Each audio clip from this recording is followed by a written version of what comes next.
चर्चा को आगे बढ़ाते हैं और बात करते हैं हम उन लोगों की जो कन्या पूजन के नाम पर कन्याओं को रेडीमेड चिप्स, बिस्किट, जूस के पैकेट्स या फिर बाहर का खाना देते हैं।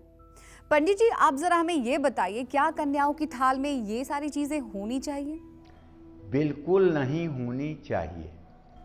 हमारे यहाँ सत, रज, तम 3 प्रकार के आहार का गीता में वर्णन किया गया है। और चूंकि ये देवी स्वरूपा हैं, इसलिए इन्हें सात्विक आहार ही देना चाहिए। रेडीमेड चिप्स कन्याओं को बिल्कुल भूल करके भी नहीं देना चाहिए। इसमें लहसुन या प्याज हो सकता है, जो नवरात्र में निषेध है। यातयामम गत्र संपूति परियुष्टम च यत उच्छिष्टमपि मेध्यम भोजनः तामसः प्रियः, ऐसा गीता में वर्णन आता है। बाहर से खाना मंगवा करके, किसी होटल या रेस्टोरेंट से खाना मंगवा करके, उस खाने और रेस्टोरेंट के भोजन से भी कन्याओं का पूजन नहीं करना चाहिए। उसके लिए स्वयं श्रद्धापूर्वक भोजन का नैवेद्य का निर्माण करना चाहिए। घर में फल, मिठाई, ड्राई फ्रूट से कन्या का पूजन आप कर सकते हैं। बाहर के भोजन को सात्विक और शुद्ध नहीं माना जाता है।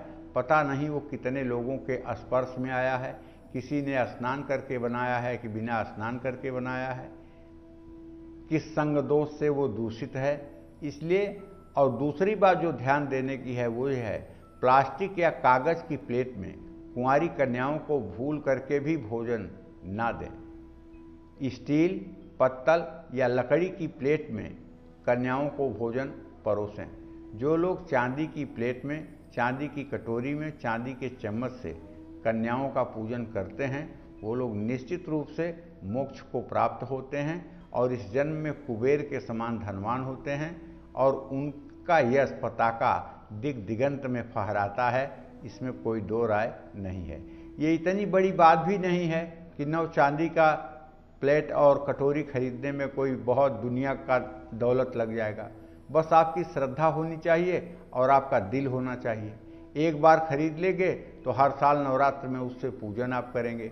उसे गृहस्थी के यूज में न ले आएँ, केवल कन्या पूजन के रूप में ही उसका जो है आप इस्तेमाल करें।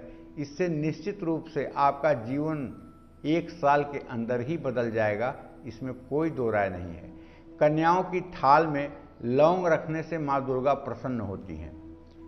भोजन करने के बाद कन्याओं का हाथ धुलाते समय ध्यान रखिए, उनको उठने मत दीजिए, उनको बैठे रहने दीजिए और एक बड़ी सी थाल उनके सामने लेकर जाइए, उनका हाथ धुलवाइए, तौलिया से उनका हाथ पोंछिए।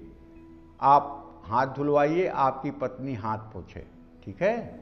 और अगर पत्नी नहीं है तो परिवार का दूसरा सदस्य, माता, बहन, पिता, कोई भी हाथ पोंछे। एक बड़ी थाल में लोटे में पानी भरकर कन्याओं के हाथ धुलवाइए और हाथ धुलवाने के बाद भी वो पानी वहीं कुछ देर तक पड़ा रहने दीजिए। उसको नाली में, नापदान में बिल्कुल मत डालिए। उसको किसी गमले के पेड़ में, किसी पौधे में डालने की कोशिश करिए।